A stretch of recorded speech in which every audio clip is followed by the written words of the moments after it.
बड़ गोटे पदवी भाव बड़ गोटे दायित्व भाव आम मध्य प्रिय प्रभु दास एपर्यंत उठेकी आसमें समस्ते जानीचु पुणी थर मुझे चाहे से जड़े प्रभु दास किंतु आम मामू हे से प्रभु दास मो हृदय सहित धन्यवाद दिए यहीपरी प्रभु सेवा कार्य हस्त सकल विषय को प्रभु सेवा कार्य व्यय करने प्रभु से हृदय देते तो ये समय प्रभु जीशुख्रीष्ट नाम प्रिय प्रभु दास मामू थियोपिला आज्ञा को मुझे स्वागतम करुच्ची से आसिकी प्रभु वाक्य को से परिवर्तन करेंगे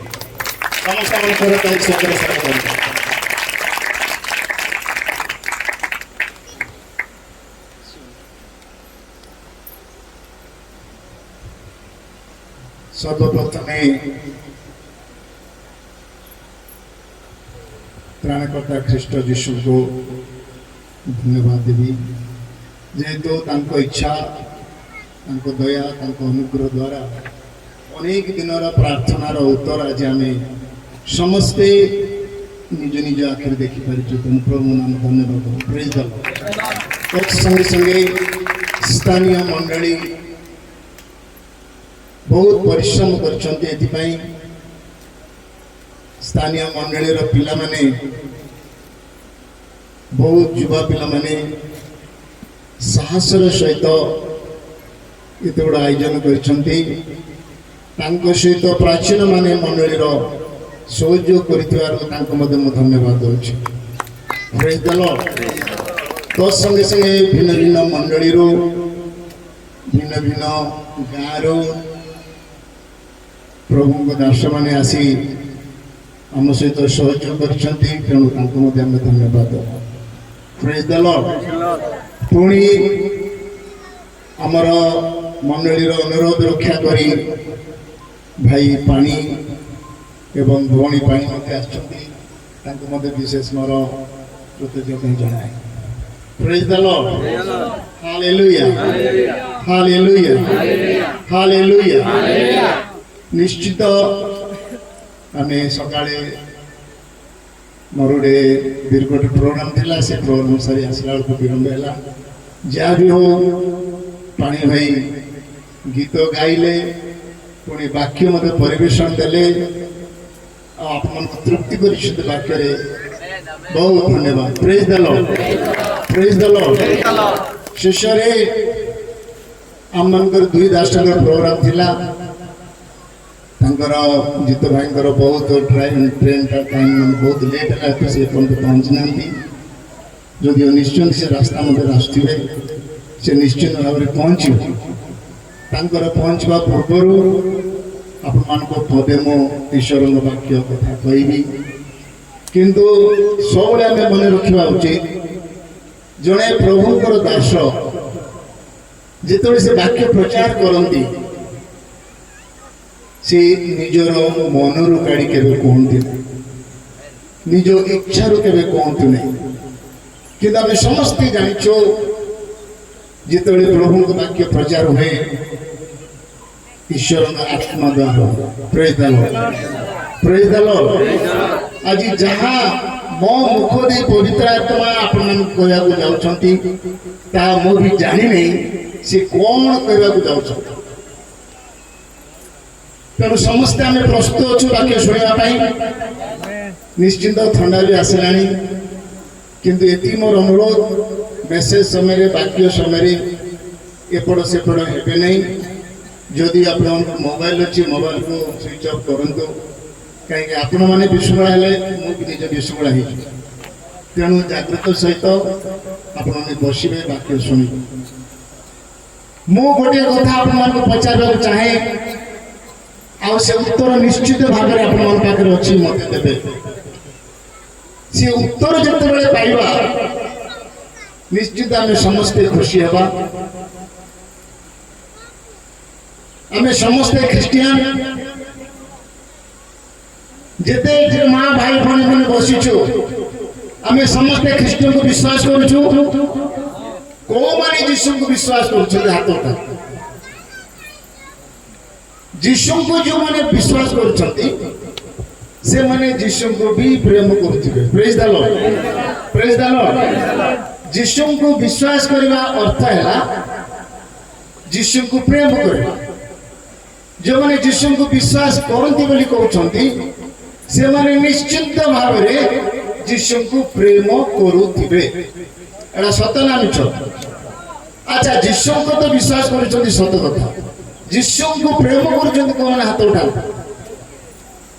ଯୀଶୁଙ୍କୁ ପ୍ରେମ କରୁଥିବା ଲୋକମାନେ, ମା ମାନେ ଯୀଶୁଙ୍କୁ ପ୍ରେମ କରୁନାହାନ୍ତି? କରୁଛନ୍ତି? ନିଶ୍ଚିନ୍ତ ଯୀଶୁଙ୍କୁ ପ୍ରେମ କରୁଥିବେ। ଆଚ୍ଛା, ଯୋଉମାନେ ଯୀଶୁ ଖ୍ରୀଷ୍ଟଙ୍କୁ ପ୍ରେମ କରୁଛନ୍ତି, ସମସ୍ତେ ପ୍ରାୟ ଆମେ ଯୀଶୁଙ୍କୁ ପ୍ରେମ କରୁଛୁ, ଯୀଶୁଙ୍କୁ ବିଶ୍ୱାସ କରୁଛୁ। କେତେ ମା ମାନେ ଭାଇ ମାନେ କହୁଥିବେ, ଆଜ୍ଞା ଆମେ 50 ବର୍ଷ ଖ୍ରୀଷ୍ଟିଆନ, ଆପଣ ଆଜି ଆସିକି ପଚାରୁଛନ୍ତି ଯୀଶୁଙ୍କୁ ପ୍ରେମ କରୁଛୁ କି? ହୁଏତ କ୍ୱେଶ୍ଚିନ୍ ଆସିପାରେ, ପ୍ରଶ୍ନ ଆସିପାରେ।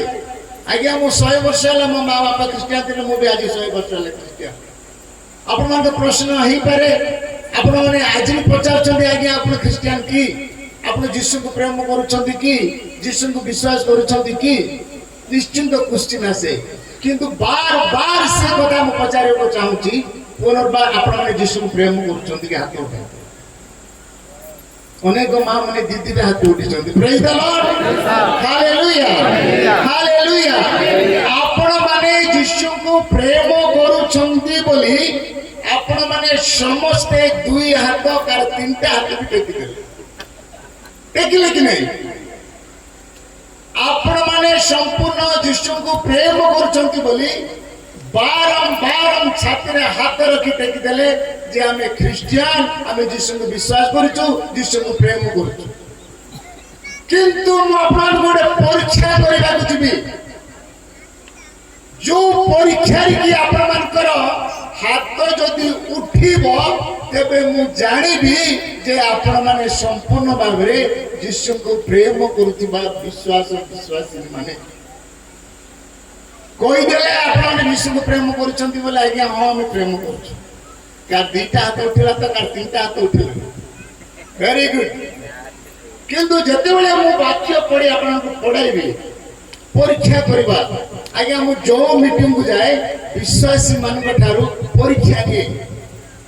ଯଦି ଆମେ ପରୀକ୍ଷା ନ ନେବା ତାହେଲେ ବିଶ୍ୱାସୀ ମାନେ ଆଗକୁ ବଢି ପାରିବେ ନାହିଁ, ଆଗକୁ ବଢି ପାରିବେ ନାହିଁ। ତେଣୁ ଗୋଟେ ଗୋଟେ ପରୀକ୍ଷା ନେବା ପାଇଁ ବହୁତ ସମୟ ମତେ କଷ୍ଟ ପଡେ ପ୍ରାର୍ଥନା କରିବା ପାଇଁ। କାଲି ରାତିରେ ଯେତେବେଳେ ମୁଁ ଏହି ପ୍ରୋଗ୍ରାମ ପାଇଁ, ବିରକୁଟ ପ୍ରୋଗ୍ରାମ ପାଇଁ ପ୍ରାର୍ଥନା କରୁଥିଲି, ସେ ପ୍ରାର୍ଥନା ଭିତରେ ଆଜିର ମେସେଜ ପାଇଁ ପବିତ୍ର ଆତ୍ମା ମତେ ଗୋଟେ ଜଣାଇଛନ୍ତି। ସେଇ ବିଷୟରେ ପୂର୍ଣ୍ଣାଙ୍ଗ ହେଇପାରିବ ନାହିଁ। ଆଜି କିଛି, କାଲି କିଛି ସମୟ ମିଳିଲେ ମୁଁ ଆପଣଙ୍କୁ କହିବି। ପ୍ରେଜ୍ ଦ ଲର୍ଡ, ପ୍ରେଜ୍ ଦ ଲର୍ଡ, ପ୍ରେଜ୍ ଦ ଲର୍ଡ। ଆପଣମାନେ ସମସ୍ତେ ହାତ ଉଠେଇଛନ୍ତି, ଆମେ ପ୍ରଭୁ ଯୀଶୁଙ୍କୁ ପ୍ରେମ କରୁଛୁ, ହଁ କି ନାହିଁ? ପ୍ରଭୁ ଯୀଶୁଙ୍କୁ ପ୍ରେମ କରୁଛନ୍ତି। ଆପଣମାନେ ସମ୍ପୂର୍ଣ୍ଣ ଭାବରେ ପ୍ରଭୁ ଯୀଶୁଙ୍କୁ ପ୍ରେମ କରୁଛନ୍ତି। ସତ୍ୟ କି ମିଛ ବାଇବେଲ ପ୍ରୁଫ୍ କରିବାର ଅଛି। ସମସ୍ତେ ଖୋଲନ୍ତୁ ପ୍ରଥମ ଜୋହନ ତାର 5 ଅଧ୍ୟାୟର 3 ପଦ ପଢନ୍ତୁ। କାରଣ ପ୍ରେମ କରିବାର ଅର୍ଥ, ଜଣେ ପଢ। କାରଣ ଈଶ୍ୱରଙ୍କୁ ପ୍ରେମ କରିବାର ଅର୍ଥ ତାହାଙ୍କ ଆଜ୍ଞା ପାଳନ କରିବା, ଆଉ ତାହାଙ୍କର ଆଜ୍ଞା ସବୁ ଭାର ସ୍ୱରୂପ ନୁହେଁ। ପ୍ରେଜ୍ ଦ ଲର୍ଡ, ପ୍ରେଜ୍ ଦ ଲର୍ଡ। କଣ ପଢିଲା? ଆଉଥରେ ପଢ।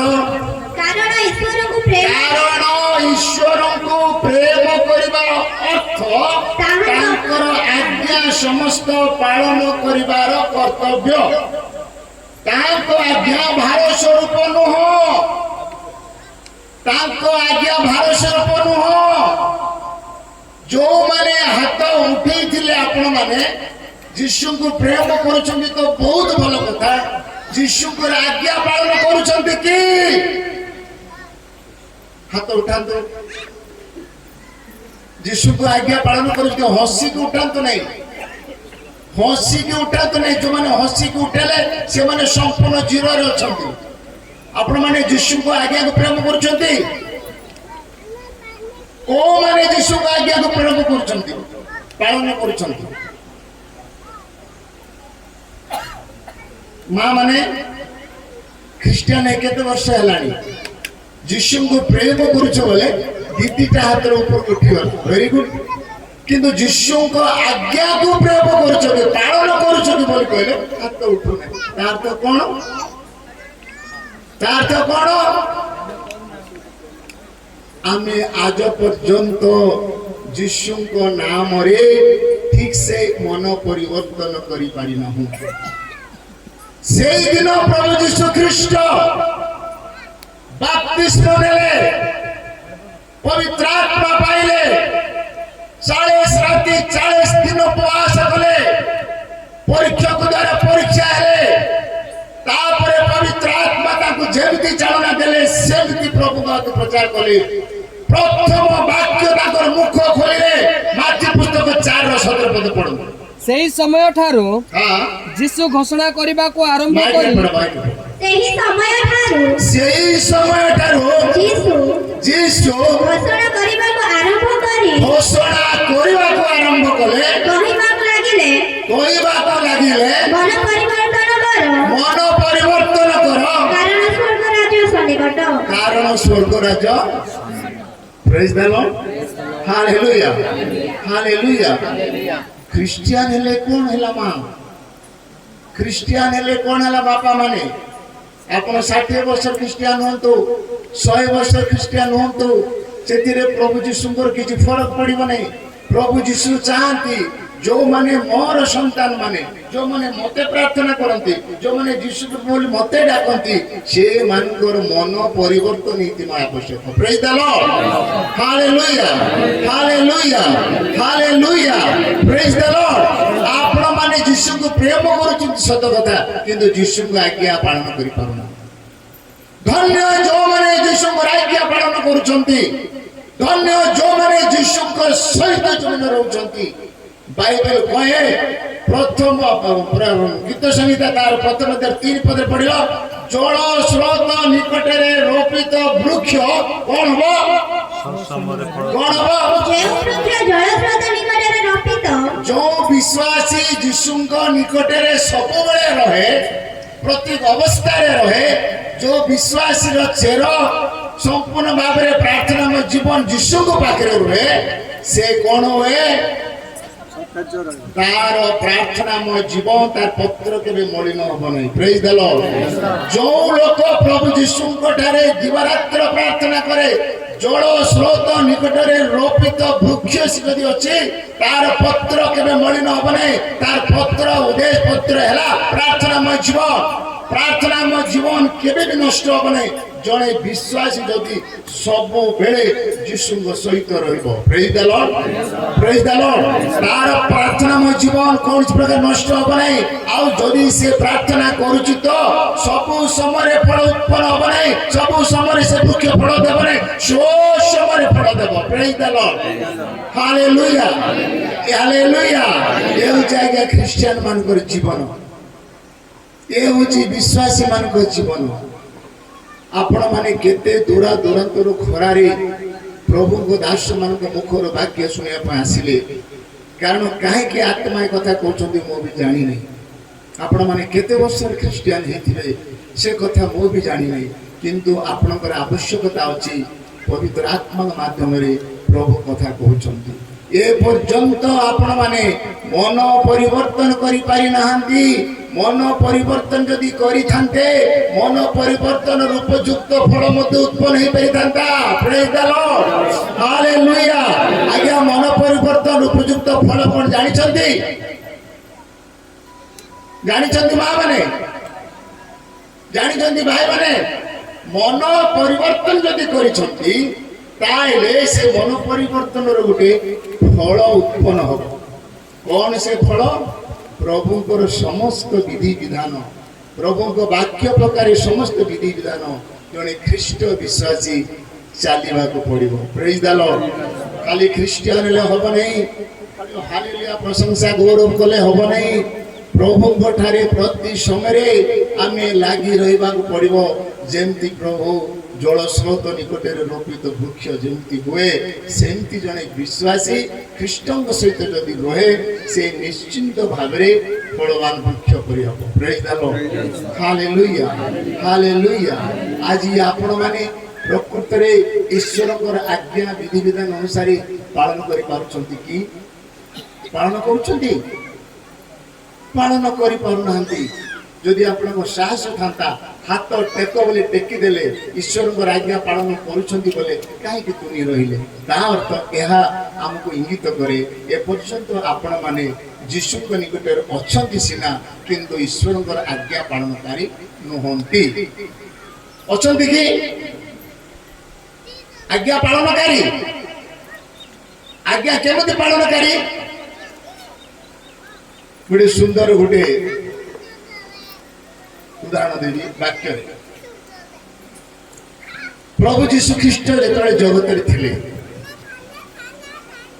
ପ୍ରଚାର କରୁଥିଲେ, ପ୍ରଚାର କରିବା ସମୟରେ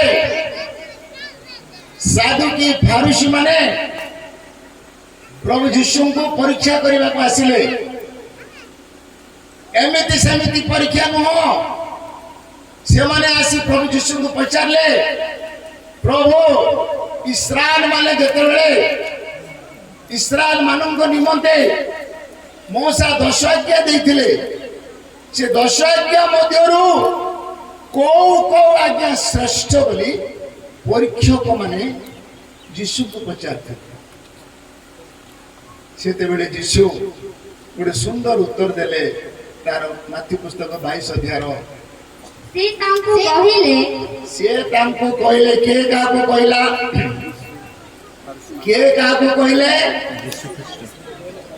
ସାଧୁକି ମାନଙ୍କୁ, ଫାରୁସି ମାନଙ୍କୁ, ପରୀକ୍ଷକ ଲୋକମାନଙ୍କୁ ଯୀଶୁ ଖ୍ରୀଷ୍ଟ ଉତ୍ତର ଦେଉଛନ୍ତି। ସେ ତାଙ୍କୁ କହିଲେ, କଣ କହିଲେ? ତୁମେ ଆପଣର ସମସ୍ତ ଅନ୍ତଃକରଣ। ତମେ ଦି ଜଣ ପଢିଲେ କଣ କହିଲ? ସେ ତାଙ୍କୁ କହିଲେ, ତୁମେ ଆପଣର ସମସ୍ତ ଅନ୍ତଃକରଣ, ସେ ତାଙ୍କୁ କହିଲେ ତୁମେ ଆପଣର ସମସ୍ତ ଅନ୍ତଃକରଣ, ସମସ୍ତ ପ୍ରାଣ ଓ ସମସ୍ତ ମନ ଦେଇ ପ୍ରଭୁ ଆପଣ ଈଶ୍ୱରଙ୍କୁ ପ୍ରେମ କର। ପ୍ରଭୁ ଆପଣ ଈଶ୍ୱରଙ୍କୁ କଣ କଣ କହିଲେ? କେମିତି ପ୍ରେମ କରିବାକୁ ପଡିବ? କାହାକୁ ପ୍ରେମ କରିବାକୁ ପଡିବ? କାହାକୁ ପ୍ରେମ କରିବାକୁ ପଡିବ? କାହାକୁ ପ୍ରେମ କରିବାକୁ ପଡିବ? ମା ମାନେ ଯୀଶୁଙ୍କୁ ପ୍ରେମ କରିବାକୁ ପଡିବ। ସାଧୁ ମାନଙ୍କୁ ପ୍ରଭୁ ଯୀଶୁ ଠିକ ଉତ୍ତର ଦେଲେ। 10 ଆଜ୍ଞା ଆବଶ୍ୟକ ନାହିଁ, 8ଟା ଆଜ୍ଞା, 2ଟି ଆଜ୍ଞା ଭିତରେ ଅନ୍ତର୍ଭୁକ୍ତ ଅଛି। ତେଣୁ ଏ 2ଟି ଆଜ୍ଞା ପାଳନ କରିବା ଖ୍ରୀଷ୍ଟିଆନ ମାନଙ୍କର ଧର୍ମ। ପ୍ରେଜ୍ ଦ ଲର୍ଡ, ହାଲେଲୁୟା, ହାଲେଲୁୟା। କଣ ପାଳନ କରିବା ପାଇଁ କହିଲେ? ସମସ୍ତ ଅନ୍ତଃକରଣ, ସମସ୍ତ ପ୍ରାଣ ଓ ସମସ୍ତ ମନ ଦେଇ ପ୍ରଭୁ ଆପଣ ଈଶ୍ୱରଙ୍କୁ ପ୍ରେମ କର। ପ୍ରଭୁ ଆପଣ ଈଶ୍ୱରଙ୍କୁ ପ୍ରେମ କର। ଏଇଟା ହେଲା ପ୍ରଥମ ଆଜ୍ଞା। ଯୀଶୁ ଖ୍ରୀଷ୍ଟ ଖ୍ରୀଷ୍ଟିଆନ ମାନଙ୍କୁ ଏ ପ୍ରଥମ ଆଜ୍ଞା ଦେଲେ। এই আজ্ঞা যেମିତି সেମିତି ମଧ୍ୟ ଗ୍ରହଣযোଗ୍ୟ ହେଇଯିବ। ମନେ ଏକ ଜାଗାରେ କହିଛି ଆଜ୍ଞା, ଏଇ ଯୋଉ ଆଜ୍ଞା ଦେଲେ ପ୍ରଥମ ଆଜ୍ଞା ନିଶ୍ଚିନ୍ତ ଭାବରେ ପ୍ରଭୁ ଗ୍ରହଣ କରିପାରିବେ। ତଦ୍ରୂପ ଦ୍ୱିତୀୟ ଆଜ୍ଞା କଣ କହିଲେ? ଏହା ହିଁ ଶ୍ରେଷ୍ଠ ଓ ପ୍ରଥମ ଆଜ୍ଞା। ଏହା ହିଁ ଶ୍ରେଷ୍ଠ ଓ ପ୍ରଥମ ଆଜ୍ଞା। ଦ୍ୱିତୀୟଟି ଏହାର ସଦୃଶ। ଦ୍ୱିତୀୟଟି ଏହାର ସଦୃଶ। ତୁମେ ଆପଣ ପ୍ରତିବାସୀକି ଆତ୍ମତୁଲ୍ୟ ପ୍ରେମ କର। ପ୍ରେମ କର। ହେଇପାରୁଛି? ହେଇପାରୁଛି କି? ସେ ଭଉଣୀ ମୁଣ୍ଡ ଏମିତି କଲେ, ଉତ୍ତର ଦେଲେ। ସେ କରିପାରୁନାହାନ୍ତି, ସେ କହିଦେଲେ। ହେଇପାରୁଛି? ପ୍ରଥମ ଆଜ୍ଞା ଆମେ ପ୍ରେମରେ ପ୍ରଭୁଙ୍କୁ ପ୍ରେମ କରିବା। କାରଣ ନିଜ ସ୍ତ୍ରୀ ଯଦି ବିବାହ ପଡ଼ିଛି, ନିଜର ସ୍ୱାମୀ ସମସ୍ତ ଅନ୍ତଃକରଣ ମନ ପ୍ରାଣ ଦେଇ ପ୍ରଭୁଙ୍କୁ ଡାକିବେ, ପ୍ରଭୁ ସେମାନଙ୍କ ପ୍ରାର୍ଥନା ଶୁଣିବେ। କିନ୍ତୁ ଆମ ପଡ଼ୋଶୀ ଘରେ ଜଣେ ଯେ ବିମାର ପଡ଼ିଥିବ, ତାଙ୍କୁ ଯେମିତି ନିଜ ସ୍ତ୍ରୀ ପାଇଁ ନିଜ ସ୍ୱାମୀ ଯେମିତି ଅନ୍ତଃକରଣ ଦେଇକି ପ୍ରାର୍ଥନା କଲେ, ଅନ୍ୟ ଲୋକଙ୍କ ପାଇଁ ସେମିତି ମନ ପ୍ରାଣ ଆସିପାରେ? ପାରିବ? ପାରିବ କି ଆଜ୍ଞା ମାନେ? ପାରିବ? ଯଦିଓ ପାରିବ ନାହିଁ ତାହେଲେ ଆମେ କେମିତି ଆଜ୍ଞା ଈଶ୍ୱରଙ୍କ ପ୍ରେମ କରୁଛୁ ବୋଲି କହିବା? କେମିତି ଆଜ୍ଞା ଈଶ୍ୱରଙ୍କ ପ୍ରେମ କରୁଛୁ ବୋଲି କହିବା? ଈଶ୍ୱରଙ୍କ ପ୍ରେମ କରିବା ଅର୍ଥ ହେଲା ତାଙ୍କ ଆଜ୍ଞା ପାଳନ କରିବା। ଯେଉଁମାନେ ତାଙ୍କ ଆଜ୍ଞା ପାଳନ କରୁଛନ୍ତି ସେମାନେ ନିଶ୍ଚିନ୍ତ ଭାବରେ ଯୀଶୁ ଖ୍ରୀଷ୍ଟଙ୍କୁ ପ୍ରେମ କରୁଥିବେ। ଯେଉଁମାନେ ଯୀଶୁ ଖ୍ରୀଷ୍ଟଙ୍କୁ ପ୍ରେମ କରୁଛନ୍ତି ବୋଲି କହୁଛନ୍ତି ସେମାନେ ନିଶ୍ଚିତ ଭାବରେ ତାଙ୍କ ଆଜ୍ଞା ପାଳନ କରୁଛନ୍ତି। ତାଙ୍କ ଆଜ୍ଞା ପାଳନ ନ କରି ଯଦି କେବଳ ଖାଲି ଯୀଶୁଙ୍କୁ ପ୍ରେମ କରୁଛି ଯୀଶୁଙ୍କୁ ପ୍ରେମ କରୁଛି କହିଲେ ସେଦିନ ଶୈତାନ ମଧ୍ୟ ଯୀଶୁଙ୍କୁ ଦେଖି ଥର ରହୁଥିଲା। ସିଏ ମଧ୍ୟ ପ୍ରାର୍ଥନା କରୁଥିଲା, ସେ ମଧ୍ୟ ନିବେଦନ କରୁଥିଲା, ତୁମେ ମୋ ସମୟ ତୁମ ସମୟ ନୁହେଁ, ମୋ ସମୟ ନୁହେଁ, ତୁମେ କାହିଁକି ଏଠାକୁ ଆସିବ? ଆମେ ଶୈତାନ ମାନଙ୍କ ପରେ ହେଲେ କଣ ଲାଭ ଅଛି? ମା ବାପା ମାନେ କି ଲାଭ ଅଛି? ଯଦି ଆମେ ଖ୍ରୀଷ୍ଟିଆନ ଅଛୁ ନିଜକୁ ମନ ପରିବର୍ତ୍ତନ କରିବାକୁ ପଡିବ। କାରଣ ମନ ପରିବର୍ତ୍ତନ ଯାହାର ଏପର୍ଯ୍ୟନ୍ତ ହେଇନାହିଁ ସେମାନେ ଖ୍ରୀଷ୍ଟିଆନରେ ବର୍ତ୍ତମାନ ସୁଦ୍ଧା ନାହାନ୍ତି। ବର୍ତ୍ତମାନ ସୁଦ୍ଧା ନାହାନ୍ତି। ଗିର୍ଜାକୁ ଯାଉଥିବେ, ଉପାସନାରେ ବସୁଥିବେ, ଗୀତ ଗାଉଥିବେ, ପ୍ରାର୍ଥନା ସରିଲେ ଘରକୁ ଆସୁଥିବେ। କିନ୍ତୁ ସେଇଦିନ କଣ ବାକ୍ୟ ହେଲା, କେମିତି ବାକ୍ୟ ହେଲା, କୁ ପରିସ୍ଥିତିରେ ବାକ୍ୟ କୁହାହେଲା, ଏ ବାକ୍ୟ ପ୍ରତି ବିଶ୍ୱାସୀ ମାନଙ୍କର ସେଇ ରବିବାର ଦିନର ଆବଶ୍ୟକ ନଥିବ। ତେଣୁ କରି ପ୍ରଭୁ ଯୀଶୁ ଖ୍ରୀଷ୍ଟ ଚିତ୍କାର କରି କହୁଥିଲେ ମନ ପରିବର୍ତ୍ତନ କର କାରଣ ସ୍ୱର୍ଗ ରାଜ୍ୟ ସନ୍ନିକଟ। जो पर्यंत आपनकर मन परिवर्तन है जीशुଙ୍କ निकटरे नामधारी ख्रिस्टियान होंतु नहीं, निजो को नामधारी ख्रिस्टियान बोली कहतु नहीं। जदि ख्रीष्ट को जानिबे ख्रीष्ट को वाक्य को जानिबार अछि। जदि ख्रीष्ट को जानि नांती ख्रीष्ट को वाक्य केमती जानिबे? वाक्य कथा कहे जो माने मते प्रेम करंती बोली कहउछंती से माने मोर आज्ञा सबल पालन करबा को पड़िबो। जदि मो आज्ञा पालन जो माने करनांती से माने ख्रिस्टियन नहंती, से माने विश्वास भी न। सत कथा ना मिछ कथा भाणी भणी माने आपण माने यीशु को प्रेम करूछ बोले हाथ उठे देले, किंतु यीशु को वाक्य पालन करूछंती कि नाइ बोले हाथ उठला काई कि पालन करन। सबुठु बड़ कथा हैला प्रतिवासी को आत्मतुल्य प्रेम करबा। Praise the Lord, praise the Lord. सबुठु बड़ कथा हैला प्रतिवासी को आत्मतुल्य प्रेम करबा। प्रभु को वाक्य रे लिखा अछि तुम्हें काहारी प्रेम व्यतीत कारी ऋणी तुम्हें हो नहीं, काहारी ऋणी हो नहीं। किंतु आम परस्पर कौन करुचु वाद विवाद, मंडली मंडली भितर विशृंखला, मंडली मंडली विशृंखला, पालक पालक मध्य विशृंखला, विश्वास विश्वास मध्य विशृंखला। कहीं विशृंखला हो आम पाखे ईश्वर वाक्य ठीक से जाई पारना। एथिपाई कौन दरकार जानिछन्ती? जदिओ ईश्वर वाक्य आपण ठारे साधित हो पारुनी, ईश्वर वाक्य आप स्थिरकृत रही पारुनी, आपण पाखे प्रभु को वाक्य ठीक रे पहुंच पारुनी, जदि पहुंचले मध्य कार्यकारी करि पारुनी गोटे कारण अभाव। कौन अभाव है सेटा? प्रार्थनार अभाव। बिना प्रार्थना रे प्रभु को कौन सी सानिध्य लाभ करि परिबा नहीं। बिना प्रार्थना रे प्रभु को निकटवर्ती हो परिबा नहीं। प्रभु जीशु निजे पवित्र आत्मा पाइला परे 40 दिन 40 राति से उपवास निरूपण कले अन्न जल स्पर्श न करी। कौन तांकर दरकार थिला आज्ञा? जदि आज मध्य आम मैंने प्रभु को वाक्य रे बहुत पछरे पड़ीचु जहाँ फल कि प्रार्थनार अभाव अच्छे। आम पाखे प्रार्थनार अभाव निश्चिंत अच्छी। प्रार्थना करि पारुना, बाइबल पढ़ी पारुना, उपवास करि पारुना। जहाँ पाखे बाइबल अच्छी से पढ़वार आवश्यकता, जहाँ पाखे बाइबल नहीं से माने अनुपाक जाए ध्यान देवा आवश्यकता तेणुक ध्यान करंतु ध्यान रखंतु आपण माने बहुत पछरे पढ़ी आत्मा कथा स्पष्ट भाव कहते जिते माँ भाई भाई अच्छा प्राय 90% लोक पाखे ईश्वर वाक्य पहुंची पारि नहीं यदि पहुंची कार्यकारी करें कहीं कार्यकारी करूना प्रार्थनार अभाव लुक पुस्तक 18 लिखा अच्छी क्रांत नई सदा सर्वदा प्रार्थना करने कर्तव्य सबु समय प्रार्थना करने कर्तव्य जो मैंने जीशु लोक मैंने जीशु संतान मैंने जीशु को विश्वास करुवा भाई भौणी मैंने से खाली जीशु जीशु कहले हम नहीं जीशु आम दिन बेले सुषमाचार करुले राति जाए राति सारा से प्रार्थना करुले केते घंटा आपने प्रार्थना करुँच केते समय प्रार्थना बिताउछंती केते समय आपण माने ध्यान रे बसछंती केते समय आपण माने बाइबल पढुछंती किछि बाइबल पढुछंती आपण माने घरे बसी मां माने का पाखरे बाइबल अछि हाथ उठांतो का पाखरे बाइबल अछि आज बाइबल पढिछ तमे को दे पढिछ को पुस्तक पढिलो मिछ कोने पढिलो को पुस्तक पढिलो हैं हैं यस यस रोमियो पुस्तक पढ़िलो जिहोशो पुस्तक पढ़िलो आउ को माने आज पढ़ी वाक्य हैं खारीगुड़ा मां तो सब दिन पढ़ुछ गाड़ी करके रखी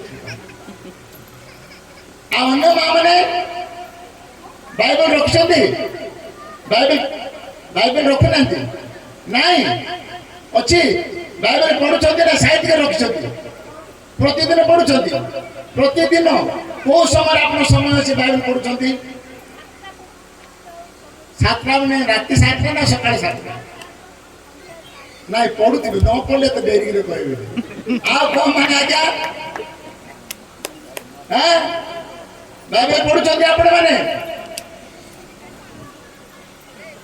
बाइबल पढ़ना बड़ दुखर विषय जो माने प्राय एठी जहाँ देखुची जेतकी माने माने फेस देखा जाउची किछि पाठ पढ़ा पढ़ करछ आपण माने पढ़ी छंती बाइबल अछि आपण पाखरे बाइबल न पढ़ले कोन मिलिबो आपण किछि जानि परिबे किछि बाइबल माध्यम देई यीशु कथा कहउछंती praise the Lord hallelujah hallelujah आज हम यीशु को देखि पारुछु यीशु को देखिछु हैं यीशु को देखिनो यीशु को देखिनो के यीशु को देखिनो यीशु को के देखिनो ए वाक्य कार हैं कार वाक्य पढ़ला माने कोन होची प्रेज द लॉर्ड आखि में यीशु को देखिनो वाक्य देई प्रभु कथा कहंती प्रेज द लॉर्ड से वाक्य रूपी ईश्वर वाक्य दे कथा कहती जितेबले आपण एका एका जितेबले संपूर्ण भाव ध्यान मग्न सहित वाक्य पढ़िबे वाक्य जो वाक्य पढ़ुछंती सेही वाक्य दे प्रभु आपण कथा कहउछंती प्रेज द लॉर्ड ताउट गौरव विषय कोन अछि ताउट गौरव विषय वाक्य पढ़ुछंती किंतु कार्य करना करछंती कि वाक्य जो माने पढ़ुछंती यीशु को प्रेम करथिबे किंतु बाइबल कहछ तुम यीशु को प्रेम करछ तो ताकर आज्ञा तुम पालन करनो वाक्य पढ़ली के लाभ होछ वाक्य पढ़िबा सहित तार ଗୋଟେ मेडिसिन अछि जानि जनि कोन से मेडिसिन प्रार्थना प्रेज द लॉर्ड सेही मेडिसिन हला प्रार्थना जदि प्रार्थना रे तृप्ति हेई पारुनाती आ ଗୋଟେ बडो मेडिसिन अछि सेटा अछि उपवास praise the Lord hallelujah hallelujah उपवास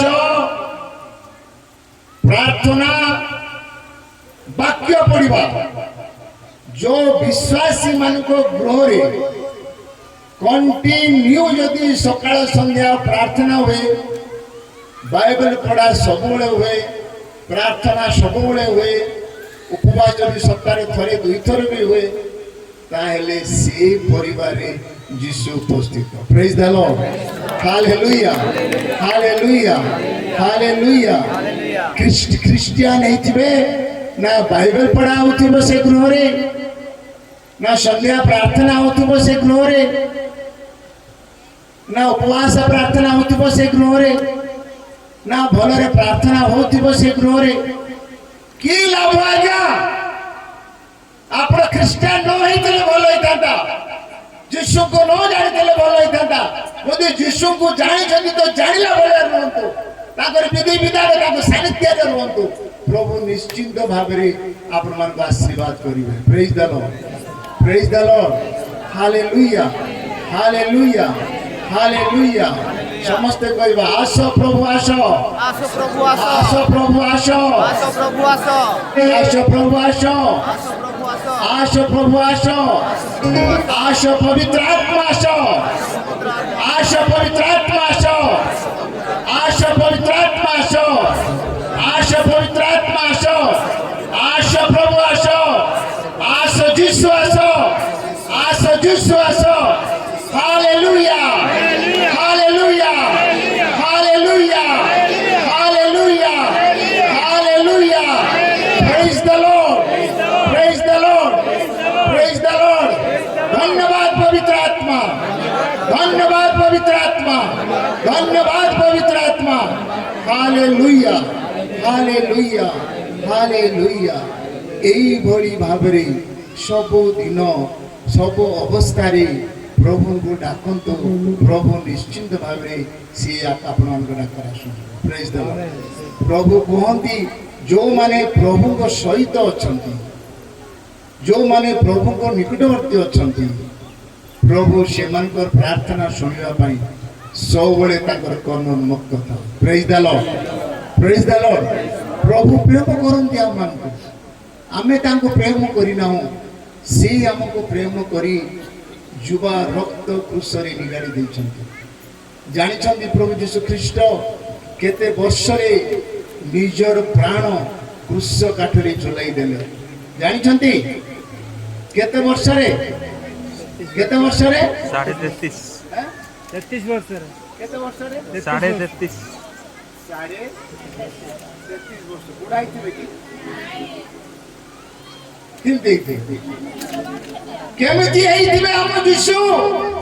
33.5 ବର୍ଷର ଯୁବକ, 33.5 ବର୍ଷର ଜଣେ ଯୁବକ, ଏତେ ବଡ଼ ପ୍ରଭୁ ଆମ ସମସ୍ତଙ୍କ ପାଇଁ ସେ ନିଜର ରକ୍ତ ଦେଇଛନ୍ତି। Praise the Lord, praise the Lord. ଆମେ ତାକୁ କଣ ଦେବା? ଆମେ ତାକୁ କଣ ଦେଇପାରିବା? ପ୍ରଭୁ କହନ୍ତି ତୁମେ ଟିକେ ତୁମର ହୃଦୟରେ ଜାଗା ଦିଅ। Praise the Lord, hallelujah. এই ହୃଦୟରେ ସେ ଚାହୁଁଛନ୍ତି, এই ହୃଦୟ ହେଉଛି ଈଶ୍ୱରଙ୍କର ମନ୍ଦିର। এই ମନ୍ଦିରରେ ସେ ବାସ କରିବାକୁ ଚାହାନ୍ତି। এই ମନ୍ଦିରକୁ କହୁଛନ୍ତି ତୁମେ ଟିକେ ମତେ ସ୍ଥାନ ଦିଅ, ମୁଁ ଏ ଜାଗାକୁ ଆସିପାରିବି। ପ୍ରକାଶିତ ବାକ୍ୟ ତାର 20 ଅଧ୍ୟାୟ ବୋଧେ 3 ପଦ ଟିକେ ପଢିବା।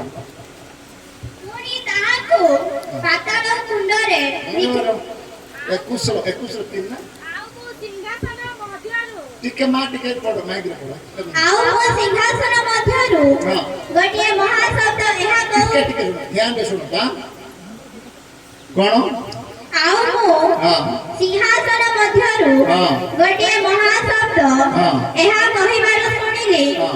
ଦେଖ ହଁ। ମନୁଷ୍ୟମାନଙ୍କ ମଧ୍ୟରେ ଈଶ୍ୱରଙ୍କ ବାସସ୍ଥାନ ଅଛି। Praise the Lord, hallelujah hallelujah hallelujah hallelujah. Hallelujah. କଣ ଶୁଣିଲ ଆଜ୍ଞା ମାନେ? ମନୁଷ୍ୟମାନଙ୍କ ମଧ୍ୟରେ ଈଶ୍ୱରଙ୍କ ବାସସ୍ଥାନ ଅଛି। କଣ ଶୁଣିଲ ଆଜ୍ଞା ମାନେ? ମନୁଷ୍ୟମାନଙ୍କ ମଧ୍ୟରେ ଈଶ୍ୱରଙ୍କ ବାସସ୍ଥାନ। ମନୁଷ୍ୟ ମାନଙ୍କ ସାଙ୍ଗରେ, ମନୁଷ୍ୟ ମାନଙ୍କ ସହିତ ଈଶ୍ୱରଙ୍କର ବାସସ୍ଥାନ ଅଛି। Praise the Lord, hallelujah hallelujah. କେତେ ବଡ଼ ଗୌରବର ବିଷୟ, କେତେ ବଡ଼ ଗୌରବ ବିଷୟ। এই ভঙ্গা টুটা হৃদয় ମଧ୍ୟରେ, এই পাপ হৃদয় ମଧ୍ୟରେ প্রভু প্রমিস କରିଛନ୍ତି ଆମେ ମନୁଷ୍ୟ ମାନଙ୍କ ସଙ୍ଗରେ ବାସ କରିବା। କାହା ସାଙ୍ଗରେ ସେ ବାସ କରିବେ? କାହା ସାଙ୍ଗରେ ବାସ କରିବେ? ମନୁଷ୍ୟ ମାନଙ୍କ ସଙ୍ଗରେ ଈଶ୍ୱରଙ୍କର ବାସ ସ୍ଥାନ ଅଛି। ଏତେ ବଡ଼ ପବିତ୍ର ପ୍ରଭୁ ଉପରିସ୍ଥ ସ୍ୱର୍ଗ ଉପରିସ୍ଥ ସ୍ୱର୍ଗରେ ବାସ କରିବା ଈଶ୍ୱର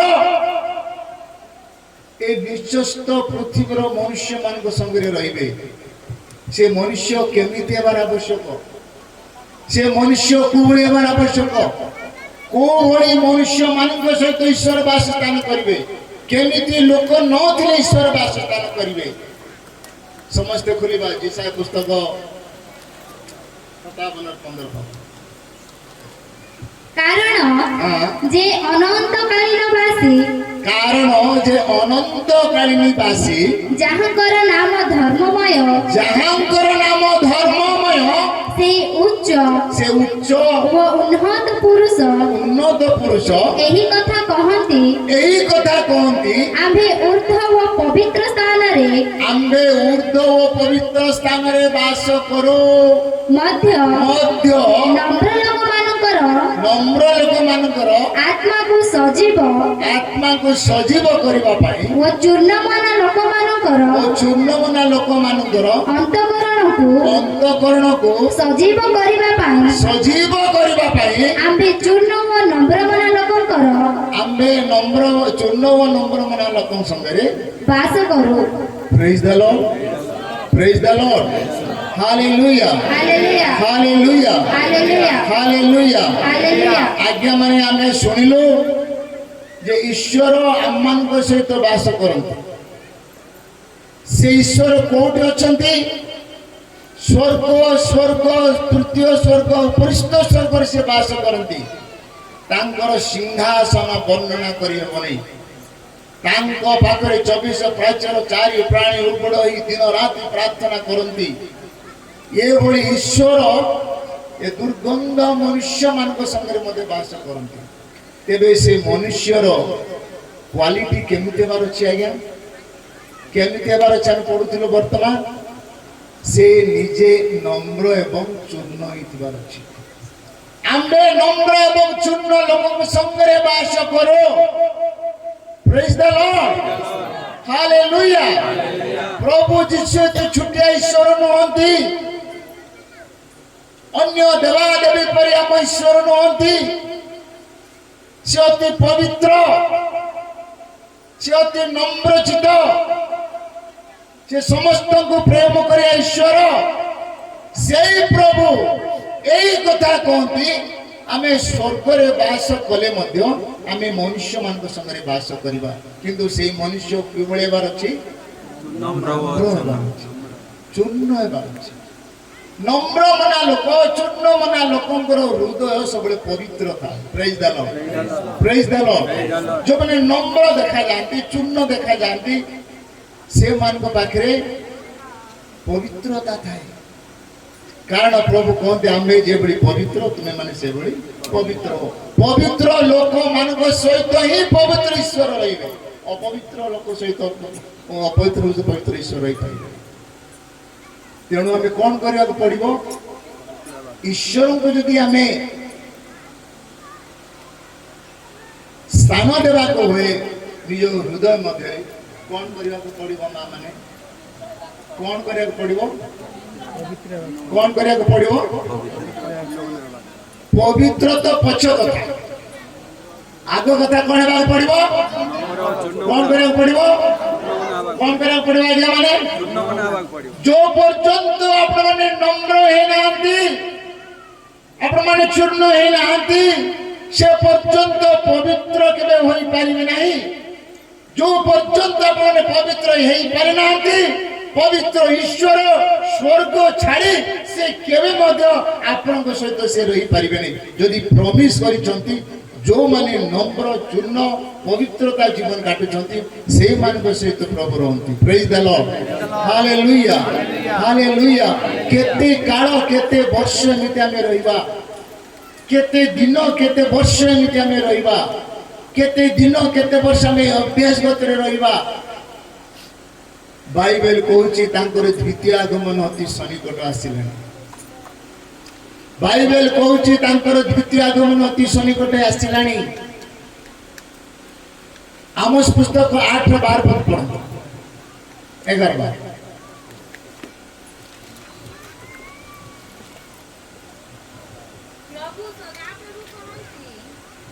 प्रभु सदाप्रभु कहती हाँ। देख जो दिन आम्भे एई देश को दुर्भिक्ष प्रेरण करिबा एहीपरि दिन आसुअछि ता अन्न किबा जल पिपासर दुर्भिक्ष नुहे मात्र सदाप्रभुकर वाक्य शुणिबार दुर्भिक्ष हेबो।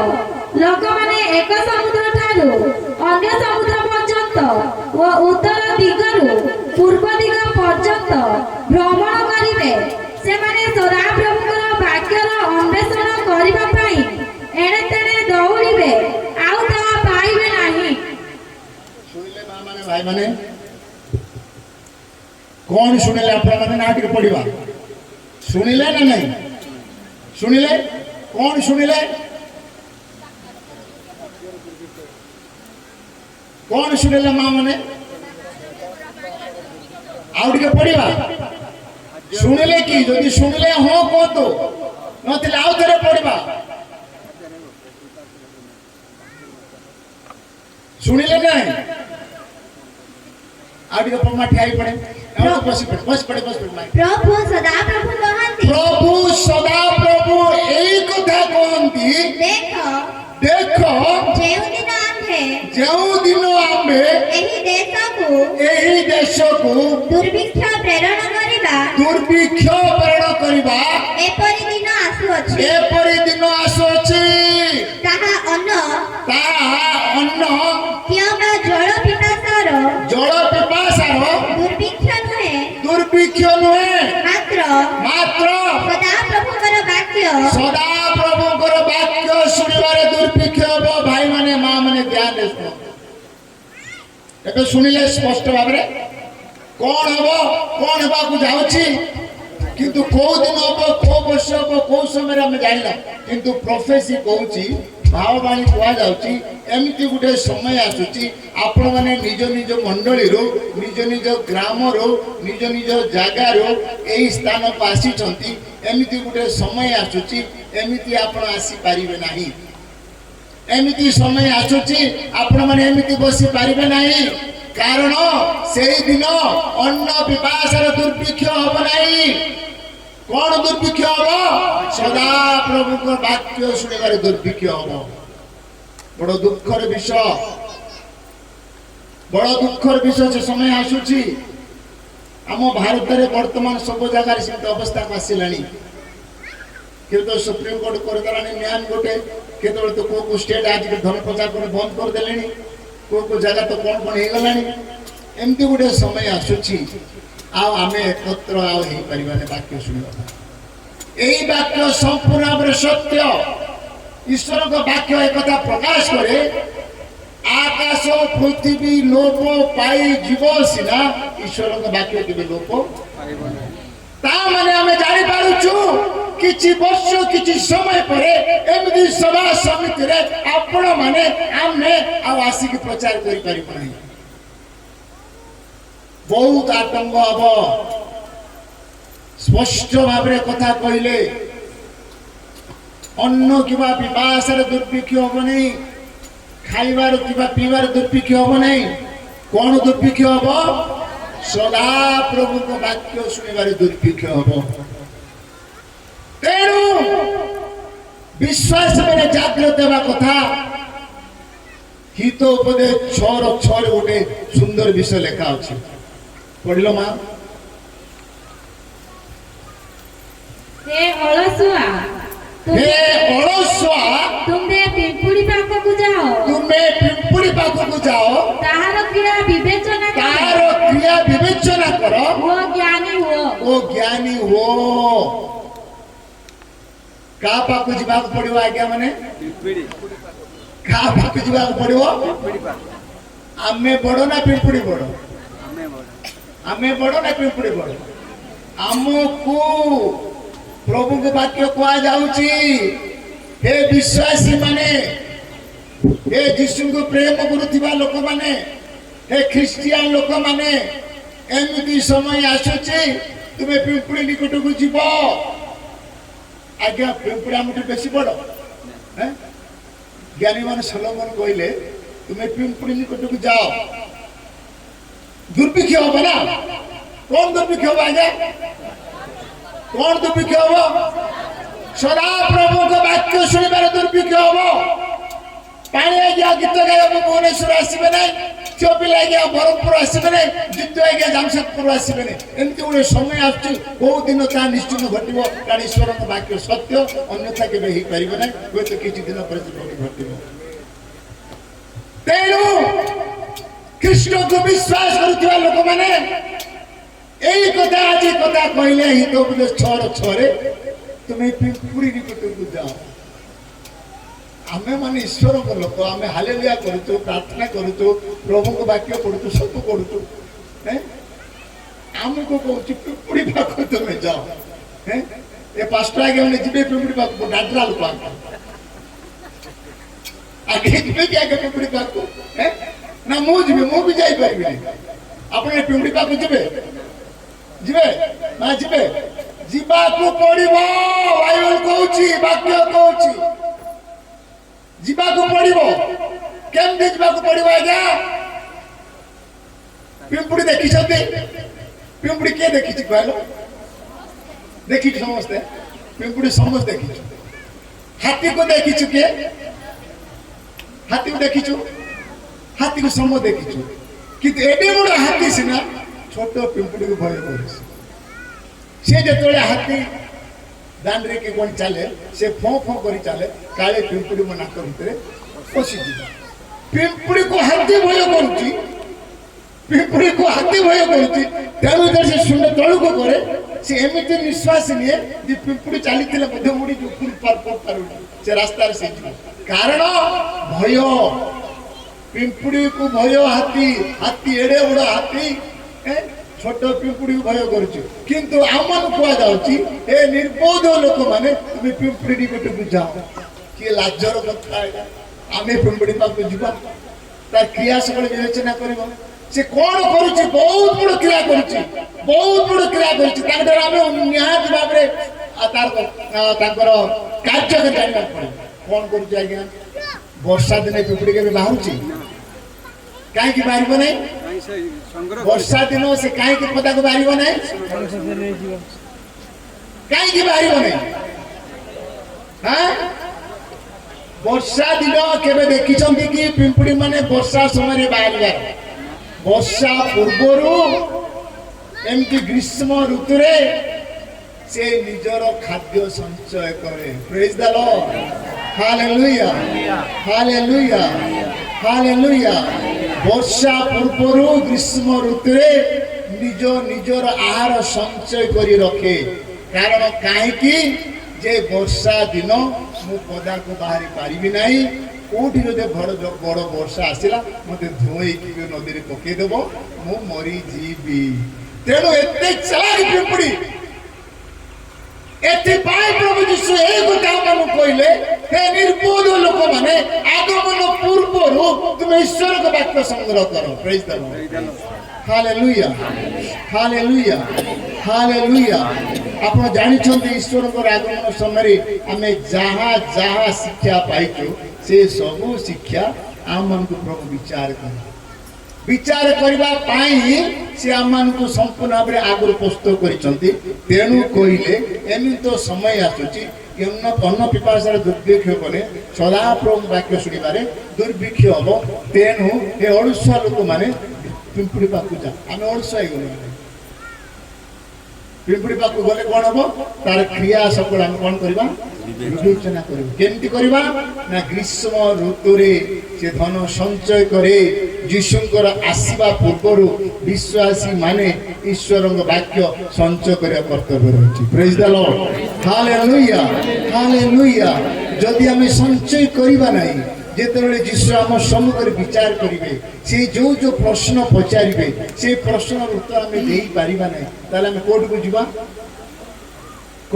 ଆଜ୍ଞା ଅଗ୍ନିମୟ ହ୍ରଦକୁ ଯିବା ଅଗ୍ନିମୟ ହ୍ରଦ କିଏ ଦେଖିଛି କିଏ ଅନୁଭବ କରିଛି ଆଜ୍ଞା ଅଗ୍ନିମ ହ୍ରଦରେ ଧନୀକୁ ପକାଇଥିଲା ସିମ୍ପି ପଡ଼ିବା। ଲାଜାର ଆଉ ଧନୀ ବିଷୟରେ ଆମେ ସମ୍ପୂର୍ଣ୍ଣ ଭାବେ ସ୍ପଷ୍ଟ ଭାବରେ ବାଇବେଲ ଅଛି। ଲାଜାର ଧନୀ ଲୋକଙ୍କ ପାଖରେ ଠିଆ ହେଇଥିଲା, ତାର ଖାଇବା ସମସ୍ତ ବିଷୟ ସେ ଚିନ୍ତା କରୁଥିଲା। ସେ ତ ଭଲ ଭଲ ଖାଉଥିଲା, ସେ ଧନୀ ବ୍ୟକ୍ତି ଏମିତି ଗୋଟେ ଚିନ୍ତା ଥିଲେ। ଲାଜାର ଏମିତି ଚିନ୍ତା କଲା, ସେ ତାର ସବୁ ଜାଗାରୁ ମଧ୍ୟ ନ ଦେଉ, ତାର ଗୁଣ୍ଡା ଗୁଣ୍ଡି ଅଇଁଠା ପଡ଼ିଥାଟା ମଧ୍ୟ ମୋତେ ଦେଉ, ତା ଖାଇକି ମଧ୍ୟ ତୃପ୍ତି ଦେବି। ଲାଷ୍ଟରେ ସେ ଗୁଣ୍ଡା ଗୁଣ୍ଡି ମଧ୍ୟ ତାକୁ ପାଇଲା, ତାକୁ ମିଳିଲାନି। କିନ୍ତୁ ସମୟ ଆସିଲା, ଲାଜାର ମଲା। ଲାଜାର ଯେତେବେଳେ ମଲା, ସେ କୋଉଠୁ ଗଲା ଆଜ୍ଞା? କୋଉଠୁ ଗଲା? ଅବ୍ରାହମ କୋଉଠି ଅଛନ୍ତି? ଅବ୍ରାହମ କୋଉଠି ଅଛନ୍ତି? ସ୍ୱର୍ଗରେ ଅଛି। କୋଉଠି ଅଛନ୍ତି? ସ୍ୱର୍ଗରେ। କୋଉଠି ଅଛନ୍ତି ମା? ଦେଖିଛୁ କି? ଦେଖିନୁ ତ? ସିଧା ଯେତେବେଳେ ସେ ଗରିବ ଲୋକ ମରିଗଲା, ସେ ଗରିବ ହେଲେ ମଧ୍ୟ, ଭିକାରୀ ହେଲେ ମଧ୍ୟ, ସେ ଅନ୍ୟର ଅଇଁଠା ଖାଇବାକୁ ଅପେକ୍ଷା କରିଥିଲେ ମଧ୍ୟ ତା ପାଖରେ ପ୍ରଭୁ ଥିଲେ। ପ୍ରେଜ୍ ଦ ଲର୍ଡ। ପ୍ରେଜ୍ ଦ ଲର୍ଡ। ପ୍ରଭୁକୁ ଭୟ କରୁଥିଲା ସିଏ, ପ୍ରଭୁକୁ ପ୍ରେମ କରୁଥିଲା ସିଏ। ଏତେ ପ୍ରେମ କରୁଥିଲା ଯେ ସେ ମରିଯିବା ସାଙ୍ଗେ ସାଙ୍ଗେ ଅବ୍ରାହମର କୂଳକୁ ଗଲା। ପ୍ରେଜ୍ ଦ ଲର୍ଡ। ସେ ଗରିବ ହେଇଥାଉ, ଛିଣ୍ଡା ଲେଙ୍ଗଡ଼ା ପିନ୍ଧିଥାଉ, ଘା ପଚର ପରିପୂର୍ଣ୍ଣ ହେଇଥାଉ, କିନ୍ତୁ ତା ପାଖରେ ଈଶ୍ୱରଙ୍କର ଅନୁଗ୍ରହ ଥିଲା। ପ୍ରେଜ୍ ଦ ଲର୍ଡ। ଈଶ୍ୱରଙ୍କର ଆଶୀର୍ବାଦ ଥିଲା। ପ୍ରେଜ୍ ଦ ଲର୍ଡ। ଏ ଧନୀ ବ୍ୟକ୍ତି ଭରପୁର ହେଇଥିଲେ। ଆଜ୍ଞା, ଆଜି ଯୋଉମାନେ ଧନୀ ଅଛନ୍ତି ଗୋଟେ ଗୋଟେ ଗାଁରେ, ଈଶ୍ୱରଙ୍କର ଆଶୀର୍ବାଦ ନେଲେ ଧନ କେବେ ଆସେନି। ହିନ୍ଦୁ ଲୋକଙ୍କୁ ମଧ୍ୟ ଧନ ଦିଆଯାଇଛି, ଖ୍ରୀଷ୍ଟିଆନ ଲୋକମାନଙ୍କୁ ଧନ ଦିଆଯାଇଛି। ଖ୍ରୀଷ୍ଟିଆନ ଲୋକମାନଙ୍କ ଅପେକ୍ଷା ହିନ୍ଦୁ ଲୋକମାନେ ବହୁତ ଧନ ଅଛନ୍ତି, ସେମାନଙ୍କୁ ମଧ୍ୟ ଧନ ଦିଆଯାଇଛି। ଶେଷରେ ସେ ଧନୀକୁ ମଧ୍ୟ ବିଚାର କରାଯିବ। ଆଜ୍ଞା, ଆମ୍ବାନୀକୁ ମଧ୍ୟ ସେ ବିଚାର କରିବେ, ତୋତେ ଧନ ଦେଇଥିଲି ମୁଁ, କୁଆଡ଼େ ଦେଲୁ ସେ ଧନ, କୋଉଥିପାଇଁ ଦେଲୁ, କେତେ ଗରିବକୁ ଦେଲୁ, କେତେ କଣ କଲୁ, କଣ କଲୁ, ହିସାବ ହବ। ଆଜ୍ଞା, ଯଦି ହିସାବ ଦେଇ ନ ପାରିଲେ ତାକୁ ପଡ଼ିବ ସେ ଅଗ୍ନି ହ୍ରଦରେ। ଧନ, ଜନ, ଘର ଦ୍ୱାର, ଭାର୍ଯ୍ୟା କନ୍ୟା ସବୁ ଈଶ୍ୱରଙ୍କର ଆଶୀର୍ବାଦ। ପ୍ରେଜ୍ ଦ ଲର୍ଡ। ଆଜ୍ଞା, ବାଇବେଲ କହୁଛି ରାଜନୀତି ଲୋକମାନଙ୍କ ପାଇଁ ପ୍ରାର୍ଥନା କର। ଆଜ୍ଞା, ଆମର ତ ମୋଦି ଆମ ବିରୋଧୀ, ଏ ଆମର ମୁଖ୍ୟମନ୍ତ୍ରୀ ତ ଆମ ବିରୋଧୀ। ବାଇବେଲ କହୁଛି ତାଙ୍କ ପାଇଁ ତୁମେ ପ୍ରାର୍ଥନା କର। କଟକ ମୁଁ ଗୋଟେ ଜାଣି ଚର୍ଚ୍ଚ ଯାଇଥିଲି, ରବିବାର ଦିନ ମୁଁ କଟକ ଥିଲି ତ, ଭୁବନେଶ୍ୱର କଟକ ଯାଇଥିଲି। ସେଠି ପାଳକ ଆମ ଗଜପତିରେ ଅଛନ୍ତି, ବଡ଼ ଚର୍ଚ୍ଚରେ।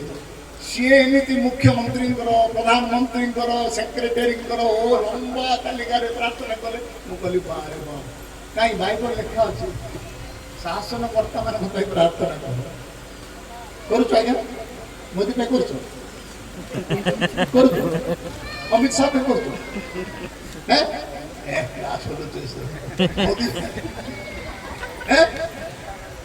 ଶାସନକର୍ତ୍ତା ଆଜ୍ଞା, ମୋଦି ରହିଲେ ହିନ୍ଦୁ ଲୋକ, ରାଷ୍ଟ୍ରପତି ରହିଲେ ହିନ୍ଦୁ ଲୋକ, ଅମିତ ଶାହ ରହିଲେ ହିନ୍ଦୁ ଲୋକ, ଏ ତଳେ ବିଜେପି ଲୋକ, ଆରଏସଏସ ଲୋକ।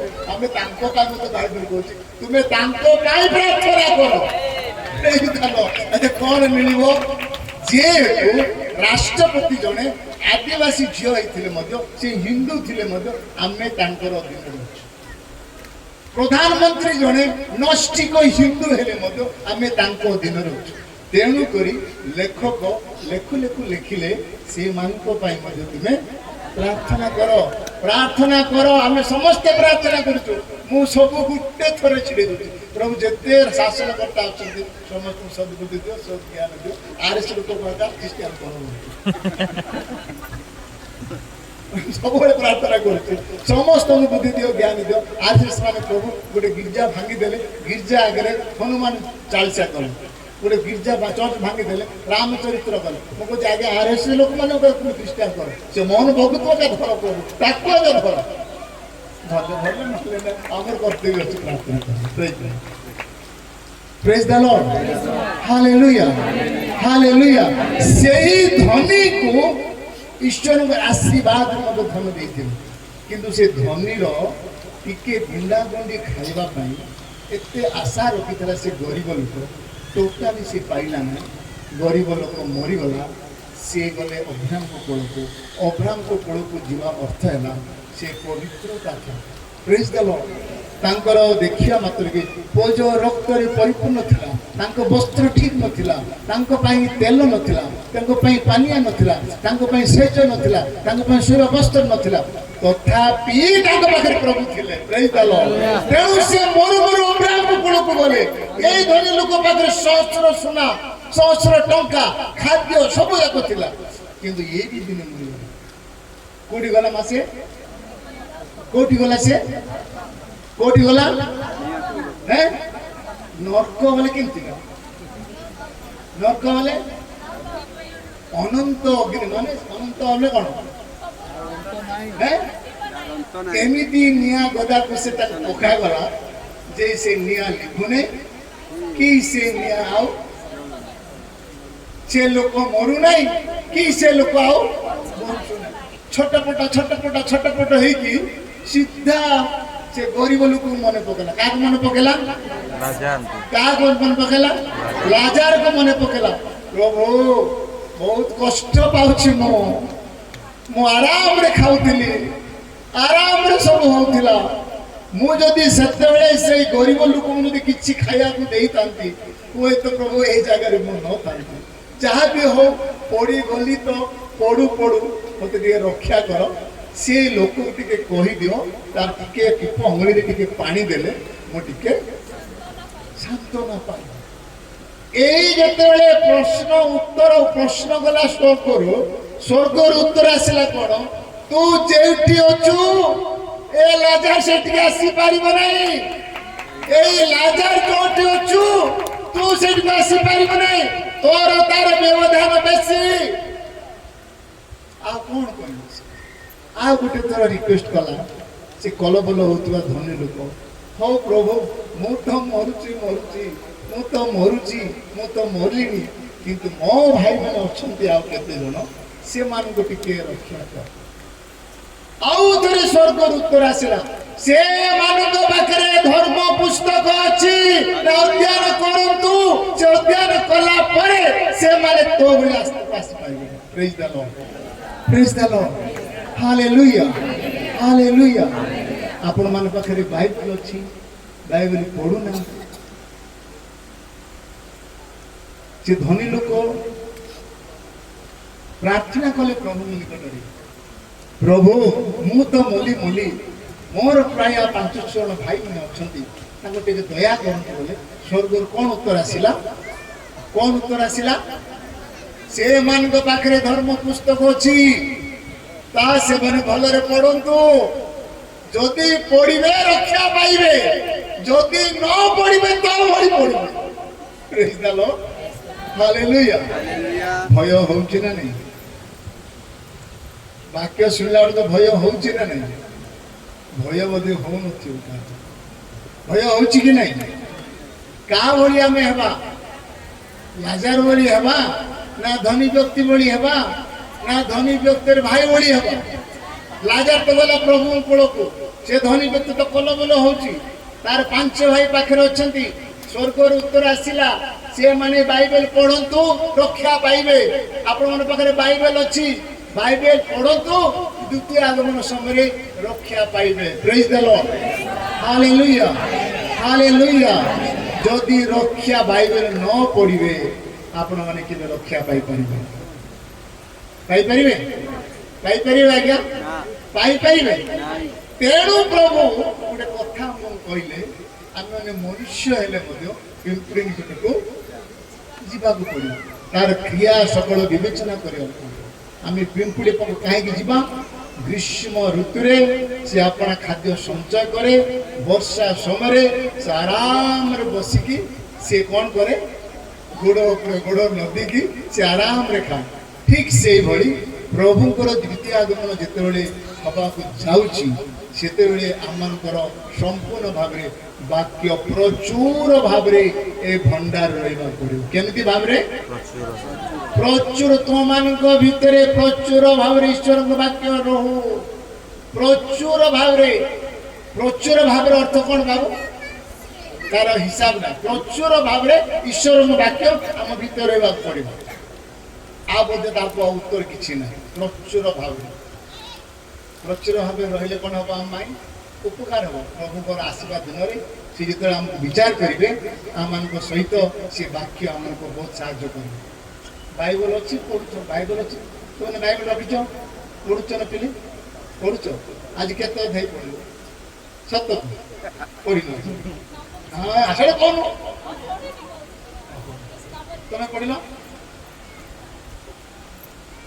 तुम्हें पढ़ल अंडे पढ़ल आज सीना पढ़ी पार्लु नहीं गत दिन तार पूर्व दिन पढ़ुच तो ना पढ़ुच तुम पढ़ुच माँ बाइबल पढ़ुच है आशा लगुनि पढ़ला बेड़ा देखा जाऊँ पढ़ा लोक डेरी पढ़ुच क्या बोल तू लाज लाज है तो मत इंडिकेट है पढ़ी पार पढ़ुच तो वेरी गुड तुम मैंने ये खाली गोटा पिले गीत मत भल गाँव बाक्य कि पढ़ुच गीत मत ठाए ठाए बाक्य पढ़वार है बाक्य मत भल praise the Lord praise the Lord hallelujah ये कोरे टीम माने आगे माने आपण हिंदू लोक ना क्रिश्चियन लोक समस्त क्रिश्चियन को गां हैं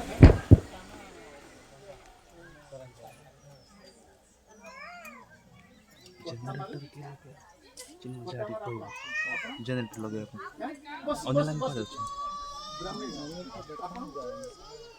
खाली मा गुच्छा हैं देखले वाले तो कहना ना ए सोच म्यूजिक मारुछन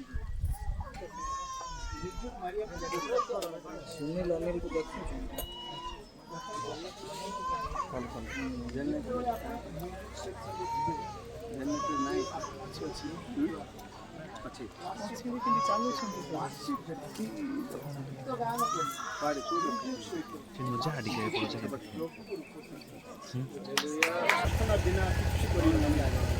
प्रार्थना बिना किसी करी हम नहीं प्रार्थना होची आमनकर मूल प्रार्थना होची जाऊनी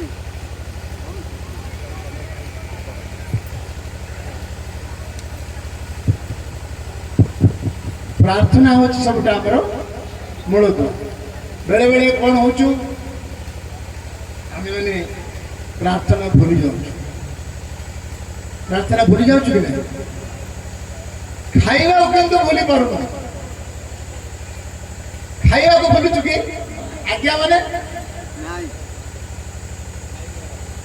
उदर निमंते जे भली खाद्यर प्रयोजन आत्मिकता लाभ करने प्रार्थनार प्रयोजन प्रेज द लॉर्ड हालेलुया उदर पेट बंचिया भोक उपास आमर को नित्यंत भाव जागतिक खाद्यर प्रयोजन ना बंची पार ना ख्रीष्ट विश्वासी माने ख्रीस्टियन लोक माने प्रभुर लोक माने खाइबा जे मंत निज शरीर बंचब आत्मिक जीवन उद्धार उपवास और प्रार्थना वाक्य पढ़ा जरूरी प्रेज द लॉर्ड यही समस्त हेले आपन आत्मिक जीवन बढ़िबो आत्मिक जीवन बढ़िले सबू प्रार्थना सब प्रभु ग्रांट करिबे praise the Lord hallelujah hallelujah प्रभु कहछंती मात्र 7 और 7 रे मागो मा खरन मो रेफरेंस कर बोलो खोलनी मते मोर प्रभु कौन कहछंती मात्र 7 और 7 रे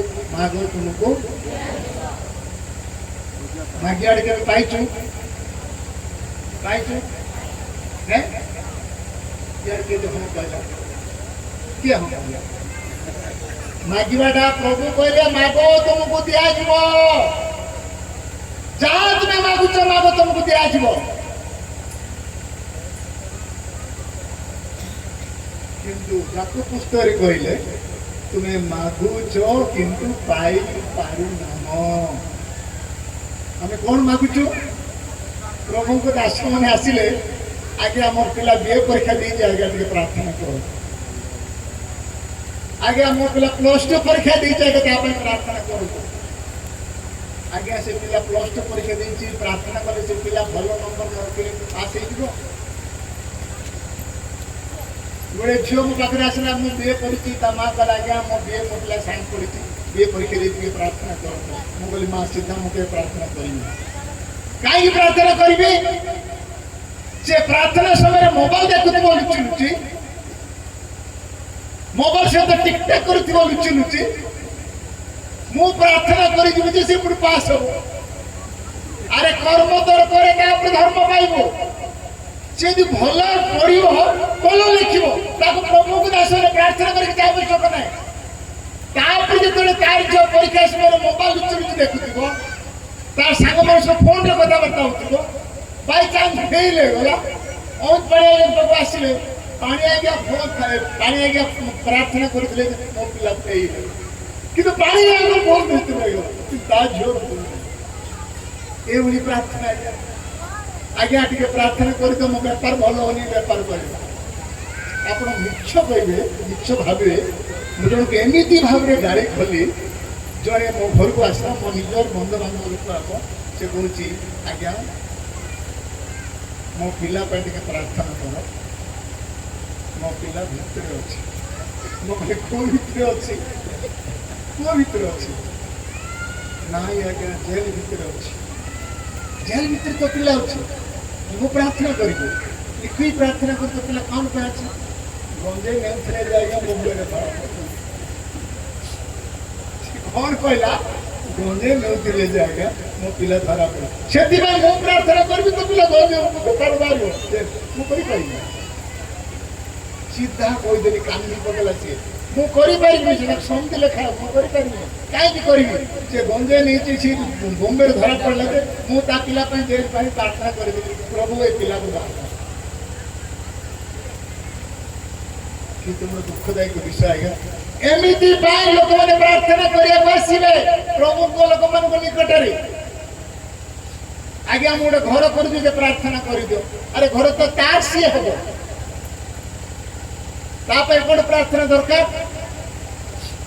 ସେଥିପାଇଁ କଣ ଦରକାର ବାବୁ ଜାଣିଛ କଣ ଘର ଯେ ଘର କରୁଛି ପଇସା ନଥାଏ କରୁଛି କି ପଇସା ନଥାଏ କରୁଛି ଆଜ୍ଞା ସେ ଘର କରିବା ପୂର୍ବରୁ ସେ ପଇସା ଦେଖିବ ବଜେଟ୍ କରିବ ପାଖରେ ରଖିବ ଆଜ୍ଞା ପ୍ରାର୍ଥନାଟି କରନ୍ତୁ ଘର କେତେ ଛୋଟ ଛୋଟ ବିଷୟରେ ଆମେ ବିଶ୍ୱସ୍ତ ହେଇପାରୁନୁ ଖାଲି ପ୍ରଭୁଙ୍କ ଲୋକମାନଙ୍କୁ ଡିପେଣ୍ଡ କରୁଛୁ ପ୍ରଭୁ ଲୋକମାନେ ପ୍ରାର୍ଥନା କରିଦେଲେ ଆମେ ଉପକାର ପାଇବୁ ହଁ ପ୍ରଭୁଙ୍କ ଲୋକମାନେ ଆପଣମାନଙ୍କ ପାଇଁ ପ୍ରାର୍ଥନା କରିବା ପାଇଁ ଅଛନ୍ତି କିନ୍ତୁ କୋଉ ଭଳି ପ୍ରାର୍ଥନା କରାଯାଏ ପ୍ରଭୁଙ୍କ ଦାସମାନେ କେମିତି ପ୍ରାର୍ଥନା କରିବେ ଆପଣଙ୍କ ପାଇଁ ଏ ଗଞ୍ଜେଇ ବେପାର ପାଇଁ ଏ ଜେଲ ରହିବା ପାଇଁ ମୁଣ୍ଡ ଫଟାଫଟି ହେଇଗଲେ କିଏ ଜେଲ ରହିଲେ ଆଜ୍ଞା ମୋ ପିଲା ଜେଲରେ ଅଛି ଟିକେ ପ୍ରାର୍ଥନା କରିବେ କେମିତି ପ୍ରାର୍ଥନା କରିବୁ ଆଜ୍ଞା ମୋ ପିଲା ବିଏ ପରୀକ୍ଷା ଦେଇଛି ଯେ ତା ପାଇଁ ଟିକେ ପ୍ରାର୍ଥନା କରନ୍ତୁ ଆରେ ଭାଇ ସିଏ ତ ପରିଶ୍ରମ କଲେ ସିଏ ଭଲ ରିଜଲ୍ଟ ଆଣିବ ସେ ପରିଶ୍ରମ କରିବ ନାହିଁ ପ୍ରାର୍ଥନାକୁ ମୋ ପାଖକୁ ଆସିବ ସିଏ ଯଦି ଫେଲ୍ ହେଇଗଲା ନା ଝିଅ ପିଲା ଆଜ୍ଞା ମୋ ପାଇଁ ପ୍ରାର୍ଥନା କଲେ ମୋ ପିଲା ପାଇଁ ଯେ ମୋ ପିଲା ଫେଲ୍ ହେଇଗଲା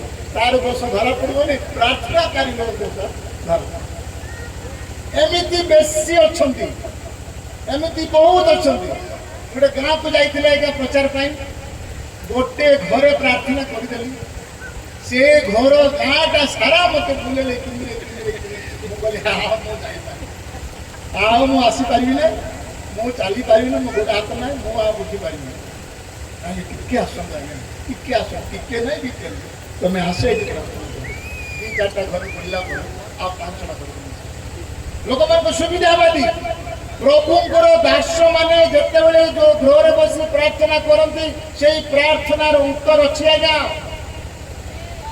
ସେ ଉତ୍ତର ଅଛି ତାଙ୍କ ପାଇଁ ଏବେ ଆମେ 2 ଜଣ ଭାଇ ମିଟିଂ କରୁଥିଲୁ ଆମେ ଜିତୁଲି ମାଇଙ୍କ ସହିତ ସେ କୋଉ ଏ ଖଙ୍ଗାର ମାନେ କି ପଇସା ଦେବେ ଏ ଖଙ୍ଗାର ମାନେ କି ପଇସା ଦେବେ ଜାଣନ୍ତିନି ପ୍ରଭୁଙ୍କ ଲୋକମାନେ କିନ୍ତୁ ପ୍ରାର୍ଥନା କରିବା ପାଇଁ ପ୍ରାର୍ଥନା କରିବା ପାଇଁ ଆଗରେ ଦାନ ଦେଲା ବେଳକୁ ଏମିତି ପକେଟ ଦେଖିବେ କାଲି 500 ଟଙ୍କା ବାହାରି ପଡ଼ିଲା ପରା 100 ଟଙ୍କା ବାହାରିଲେ ଦେବେ 500 ଟଙ୍କା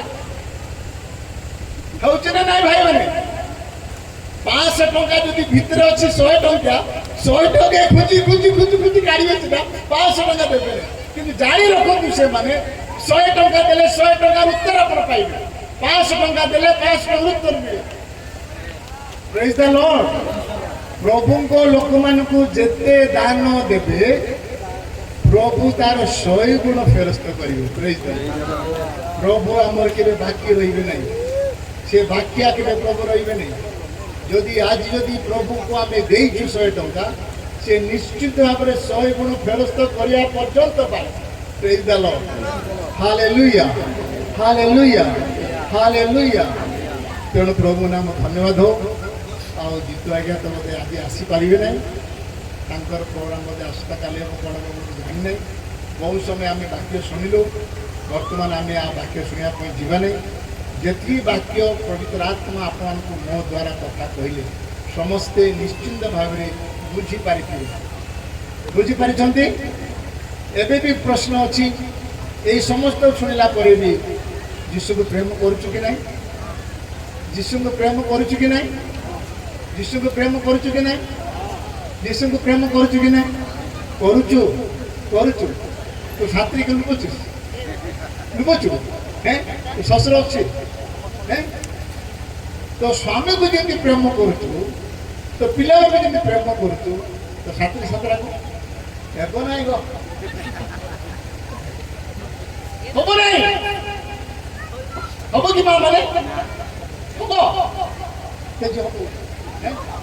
ହବ ନାହିଁ ଗୋ, ନାହିଁ হয় ନାହିଁ। ଯୋଉ ଘରେ ଗୋଟେ ବୋଉ ଶ୍ୱଶୁରକୁ ପ୍ରେମ କରିବ ସେଇ ଶ୍ୱଶୁର ସେ ବୋଉକୁ ରାଣୀ ବୋଲି କହିବ।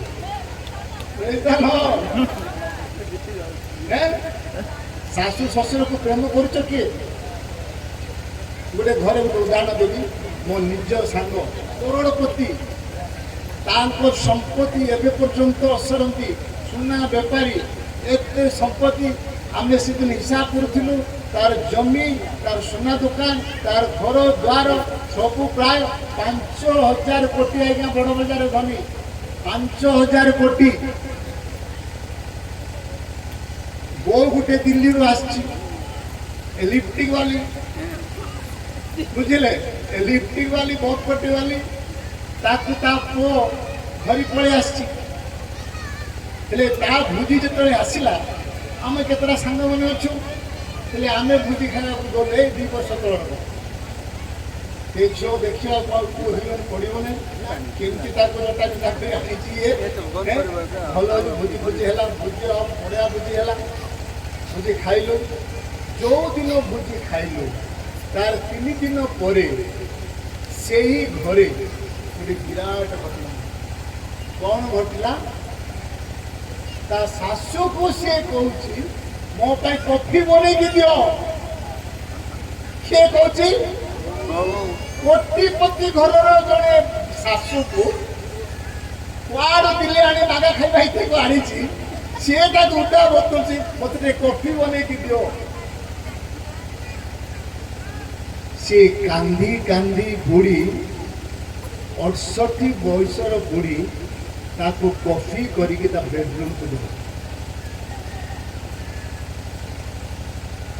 କିଛି ସମୟ ପରେ, କିଛି ଦିନ ପରେ ସେ ବାପା ପାରାଲିସିସ୍ ହେଇଗଲେ। ମୋତେ କହିଲେ ନାୟକ ଆଜ୍ଞା ଟିକେ ଆସନ୍ତୁ, ବାପା ପାଇଁ ପ୍ରାର୍ଥନା କର।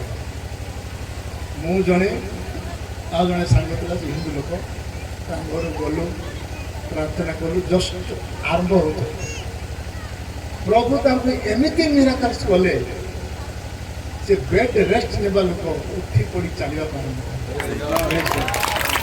ସେଠୁ ସେମାନେ ଏତେ ବିଶ୍ୱାସ କଲେ। ତାପରେ ସେଇ ଯେଉଁ ଝିଅ ବୋଉ ଆସିଥିଲା, ସେ ବୋଉ ମୋତେ ପଚାରିଲା ଆପଣ କ'ଣ କରନ୍ତି? ମୁଁ କହିଲି ମୁଁ ଖ୍ରୀଷ୍ଟିଆନ ଲୋକ, ମୁଁ ପଚାର। ମୋତେ କହୁଛି ଭୁଲରେ ଆମ ଘରକୁ ଆସିବେ। ଆଜି କେମିତି ଆସିଲେ ଭୁଲରେ ଆସିବେ। ହିନ୍ଦୀରେ କହୁଛି, ହିନ୍ଦୀ ନାହିଁ। ମାରା ଗୋଟେ ଏମିତି ଚାପଡ଼ା, ତା ସ୍ୱାମୀ ବ୍ରହ୍ମା ଚାପଡ଼ା, ଖିରି ଖିରି ଖିରି ଖିରି ପଡ଼ିବ।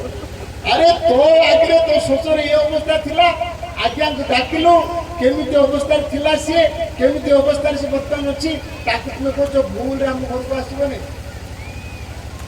ତାର 3 ଦିନ ପରେ ସେଇ ଘରର 5 କିଲୋ ସୁନା ଚୋରି ଧରି ପଡ଼ିଲା। 5 କିଲୋ ସୁନା ସେଇ ମୋ ଧରେ ପଡ଼ିଲା। ବଡ଼ ବଡ଼ କଥା ହେଇ ମୋ ସାଙ୍ଗର 5 କିଲୋ ସୁନା। ତାଙ୍କ ସୁନା ବେପାରୀ ଥାକ ଥାକ କରି ରଖିଥିଲେ ଘର ଭିତରେ। ଯେତେ ଗୋଟେ ପାତଲା ଚାପଡ଼ା, ସେ ବୋଉ କଣ କଲା, ସ୍ୱାମୀକୁ ଛାଡ଼ିଦେଲା, ଶାଶୁକୁ ଛାଡ଼ିଦେଲା, ବିରାଟ କୋଠା ସବୁ ସମ୍ପତ୍ତି ଧରି 5 କିଲୋ ସୁନା ଚୋରେଇକି କେମିତି କଣ ହେଇକି ସେ କୁଆଡ଼େ ପଳେଇଲା ତା ରାଜବାସ୍ତି ଘର। ସେ ହଉଛି ଆଜ୍ଞା ସେ ଘରର ବହୁ। ବୋଉ। ସେମିତି ତମେ ନାଇଁ ନା, ସେମିତି ତ ବୋଉ ମାନେ କିଏ ନାଇଁ ନା, 7ଟା ଲୋକ ବା ବୋଉ ମାନେ ଅଛନ୍ତି ତ। ମତେ କାହିଁ ବିଶ୍ୱାସ ଲାଗୁନି। ଶ୍ୱଶୁର ପଡ଼ିଯାଇଛି, ପାରାଲିସିସ୍ ହେଇଛି, ତାକୁ ଯଦି ବୋଉମାନେ ଯଦି କହିବେ 2ଟା ବୋଉ ଥିବ, ସେ କ'ଣ କରିବେ? ମୁଁ ଏ କାହିଁକି ସେବା କରିଦେବି, ଅଜା ପାଇଁ ଭୁଲୁଛି। ଆସିବ ଚାନ୍ଦ ସିଂ ସେବା କର, ସିଏ ବି ସେବା କରୁ। ମୁଁ ଖାଲି ଜଣେ କଲେ ହବ କି? ଆଜ୍ଞା ହଉଛି କି ନା ଆଜ୍ଞା? 3 ଭାଇ ହେଇଥିଲେ ତ ଆହୁରି ପ୍ରୋବ୍ଲେମ, 2 ଭାଇ ହେଇଥିଲେ ତ ଆହୁରି ପ୍ରୋବ୍ଲେମ। ଗୋଟେ ଭାଇ ଯଦି ଅଛି, ମା ବାପାର ସେବା ବେଶୀ କଷ୍ଟ ହେଲେ କରିପାରିବେ। ପ୍ରଭୁ ନାମ ଧନ୍ୟବାଦ ହଉ। ସମୟ ବି ହେଇଗଲା। ଆସନ୍ତାକାଲି ନିଶ୍ଚିତ ପ୍ରଭୁଙ୍କ ବାକ୍ୟ ଶୁଣିବା ଆଉ ପ୍ରଭୁଙ୍କ ଦାସମାନେ ଆସିବେ। ବହୁତ ଭଲ ଲାଗିଲା ଆଜି ୱାର୍ସିପ୍ଟା। ମଣ୍ଡଳୀରେ ସଭା ସମିତିରେ ୱାର୍ସିପ୍ ନାହିଁ ଯୋଉଠି ପବିତ୍ର ଆତ୍ମା ପ୍ରଭୁଙ୍କର ଉପସ୍ଥିତି କେବେ ହେଇପାରିବ ନାହିଁ। ଯୋଉଠି ୱାର୍ସିପ୍ ଅଛି, ଭାଇଙ୍କ ଦ୍ୱାରା ୱାର୍ସିପ୍ ହେଲା, ମୋ ଲୁହ ବାହାରି ୱାର୍ସିପ୍ ଯୋଉଠି ପବିତ୍ର ଆତ୍ମା ସେଇଠି, ପ୍ରଭୁ ଯୀଶୁ ଖ୍ରୀଷ୍ଟ ସେଇଠି, ସେଇ ଦିନ ସଭା ସମିତି, ସେଇ ଦିନ ସମସ୍ତ ପ୍ରଭୁ ସଫଳ କରିବେ। ପ୍ରେଜ୍ ଦ ଲର୍ଡ। ଆସନ୍ତାକାଲି 2 ଦିନ ଅଛି। ଆପଣମାନେ ଆଜି ଯେତିକି ଲୋକ ଆସିଛନ୍ତି, କାଲିକି ଆପଣଙ୍କର ସାଙ୍ଗମାନେ ଆସନ୍ତି, ହିନ୍ଦୁ ଭାଇମାନେ ହଉ, କେତିକି ଭାଇମାନେ, କାତିଲି ଭାଇମାନେ ଖ୍ରୀଷ୍ଟିଆନ ଆଜ୍ଞା। ଏବେ ଯୋଉ 2013 ଯୋଉ ଗଣ୍ଡଗୋଳଟା ହେଲା, ସବୁଠୁ ମାଡ଼ ଖାଇଲା କିଏ ଆଜ୍ଞା? କନ୍ଧମାଳରେ ଯୋଉ ମାଡ଼ ହେଲା, ବାଛି ମାରିଲେ। କାତିଲିକୁ ହତ୍ୟା କରାଗଲା, ବାପୁସକୁ ହତ୍ୟା କରାଗଲା, ପେଣ୍ଟିକୋସ୍ତକୁ ହତ୍ୟା କରାଗଲା, ସମସ୍ତେ ମାର। ଆଜି ଆମର ଫିନିଶ ନାହିଁ। ସେ କାତିଲିକ ଏଇ ଜିନିଷ କଲେ ହେବନି। ଆମେ ସମସ୍ତେ ଯୀଶୁଙ୍କ ଲୋକ, ଆମେ ସମସ୍ତେ ଯୀଶୁଙ୍କ ଲୋକ। ଏତଟା ଜିନିଷ ଟିକେ ଫରକ ଅଛି। ଆପଣମାନଙ୍କ ପାଇଁ ଗୋଟେ ଛିଞ୍ଚା ଲଡ ଅଛି, ଆମ ପାଇଁ ଡୁବନ ଅଛି। ବାଇବେଲ କହୁଛି ଯୀଶୁ ଖ୍ରୀଷ୍ଟଙ୍କୁ ବାପ୍ତିସ୍ମ ଦେଲେ ଜୋହନ, ଡୁବନ ହେଇକି ଜୋହନ ଦେଲେ, ଡୁବନ କଲେ ଜୋହନ ଯୀଶୁ ଖ୍ରୀଷ୍ଟଙ୍କୁ। କିନ୍ତୁ ଆମର କେତେ ପାଦ୍ରୀମାନେ ପରମ୍ପରା ଅଛନ୍ତି, ସେଭଳି ଛିଞ୍ଚା ଲଡ କରିକି ସେ ଅଷ୍ଟମ ଦିନରେ ଆଜ୍ଞା ଜାଣିଛନ୍ତି 8 ଦିନ ପିଲାକୁ ବାପ୍ତିସ୍ମ ଦିଆଯାଏ। ଯୀଶୁ ଖ୍ରୀଷ୍ଟ 30 ବର୍ଷ ପରେ ବାପ୍ତିସ୍ମ ପାଇଲେ, ଜାଣିଛନ୍ତି କି ନାହିଁ? 30 ବର୍ଷ ପରେ ବୟସ ଅନୁସାରେ ବୟସ ପାଏ। ମୁଁ ଆପଣଙ୍କୁ କେତିରୁ ବାପ୍ତିସ୍ମ କରିବାକୁ ଚାହୁଁନି। ଆପଣ ଭଲ ଜାଣନ୍ତୁ, ଶିକ୍ଷା ପାଆନ୍ତୁ, ଉପରେ ଥାଆନ୍ତୁ, କିନ୍ତୁ ବାଇବେଲ ପ୍ରକାଶ ଚାଲୁ ସତ୍ୟ ପନ୍ଥା ପ୍ରଭୁ ନିଶ୍ଚିତ ମାଉଥରେ କହୁଛି। ଯେତେବେଳେ ଘରୁ ବାହାରିବ ପ୍ରାର୍ଥନା କରିପାରିବ, ଯେତେବେଳେ କିଏ ପେଡ଼ ବଜେଇବ ପ୍ରାର୍ଥନା କରିବେ। ଆପଣଙ୍କର ମ୍ୟୁଜିକ୍ ଆଜ୍ଞାଙ୍କର ଗୀତ ପ୍ରଭୁଙ୍କର ଉପସ୍ଥିତି କରିଦେବ। ପ୍ରେଜ୍ ଦ ଲର୍ଡ, ହାଲେଲୁୟା। ପ୍ରଭୁ ପ୍ରତ୍ୟେକଙ୍କୁ ଆଶୀର୍ବାଦ କରନ୍ତୁ। ଛୋଟ ପ୍ରାର୍ଥନା କରୁ। ପ୍ରଭୁ ଯୀଶୁ ଧନ୍ୟବାଦ ପ୍ରଶଂସା ଗୌରବ କରୁଛୁ। ତୁମେ ଦୟା କଲ। ଆଜିର ପ୍ରଥମ ଅଧିବେଶନ, ଦ୍ୱିତୀୟ ଅଧିବେଶନ, ପ୍ରଥମ ଦିନ ସମସ୍ତ କାଗଜକୁ ସୁନ୍ଦର ଦେଲ। ଭାଇମାନଙ୍କ ଦ୍ୱାରା ୱାର୍ସିପ୍ କରିବାକୁ ସୁଯୋଗ ଦେଲ। ତୁମ ଦାସମାନଙ୍କ ଦ୍ୱାରା ବାକି କଥା ଦେବ। ଧନ୍ୟବାଦ। ଆଗାମୀ ଦିନ, ଆଜି ଯେଉଁଠି ଦିନ କଟିଲା, ଆସନ୍ତାକାଲି ୟାଠୁ ଅଧିକ ଲୋକ ଆସିବେ, ଅଧିକ ବାକ୍ୟ ଶୁଣିବେ। ତୁମ ଦାସମାନଙ୍କ ଦ୍ୱାରା ଭାଇ ପାଣିଙ୍କ ଦ୍ୱାରା ଆହୁରି ୱାର୍ସିପ୍ ହେବ। ପ୍ରଭୁ ତୁମର ଉପସ୍ଥିତି ଆମେ ଜାଣିପାରିବୁ। ଏଥିପାଇଁ ପ୍ରତ୍ୟେକଙ୍କୁ ସାହାଯ୍ୟ କର। ଆଜିର ବାକ୍ୟ ପାଇଁ ଧନ୍ୟବାଦ। ଯୀଶୁ ନାମରେ।